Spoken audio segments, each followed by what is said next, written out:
नमस्कार दोस्तों, कैसे हो आप सब। आशा करती हूँ आप लोग ठीक होंगे। तो आज हम तीनों भाभी हैं, दोनों ननदे हैं इनकी। तो आज लेके आए हैं आप सभी के लिए लाचारी गीत। बहुत ही प्यारा लाचारी गीत है, तो सुनिएगा और बताइएगा कैसा लगा। तो देर न करते हुए चलिए सुनाते हैं ये प्यारा सा लाचारी गीत। सबही से प्रीत लगईबू तबही सुख जीवन के पाईबू। सबही से प्रीत लगईबू तबही सुख जीवन के पाईबू। सास घर कई देवी ससुर घर कई देवता।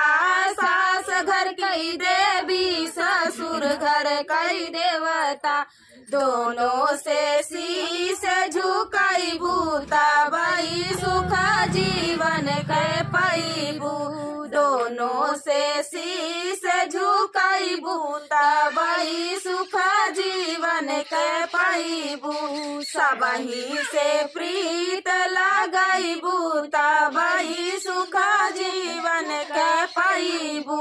सबही से प्रीत लगईबू तबही सुख जीवन के पाईबू। जेठ जी का आदर जेठान जी का आदर। जेठ जी का आदर जेठान जी का आदर। एकुल कैलाज बचाईबू तबही सुख जीवन के पाईबू। जौकुल कैलाज बचाईबू तबही सुख जीवन के पाईबू। सबही से प्रीत लगईबू तबही सुख जीवन के पाईबू। सबही से प्रीत लगईबू तबही सुख जीवन के पाईबू। देवर का मनबू ननद का दुलरबू। देवर का मनबू ननद का दुलरबू। दोनों कई फरज निभाईबू तबही सुख जीवन का पाईबू। दोनों का फरज निभाईबू तबही सुख जीवन के पाईबू।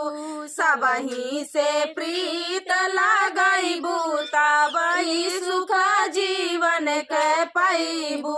सबही से प्रीत लगईबू तबही सुख जीवन के पाईबू।